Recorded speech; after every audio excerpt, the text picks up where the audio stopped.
తల్లి ఆపదలో ఉన్నటువంటి తన భక్తుడైన గజేంద్రుని కాపాడడానికి శ్రీ మహావిష్ణువు ఏ విధముగా వెళుతున్నారనేది ఈ పద్యంలో వివరించబోతున్నాను.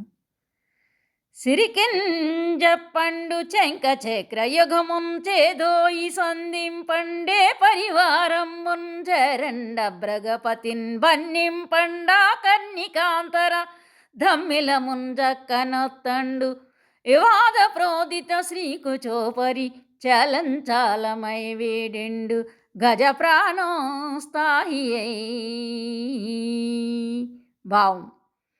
గజరాజు ప్రాణాలని కాపాడాలనే ఉత్సాహంతో నిండిపోయినటువంటి శ్రీ మహావిష్ణువు లక్ష్మీదేవికి చెప్పలేదు, శంఖచక్రాలను చేతుల్లోనికి తీసుకోలేదు.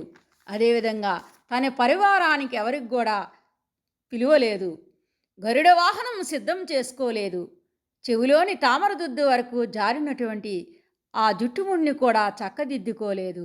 ప్రణయకోపంతో లేచిపోతున్నటువంటి ఆ లక్ష్మీదేవి యొక్క పైటి కొంగును కూడా వదిలిపెట్టలేదు అని దీని యొక్క భావము.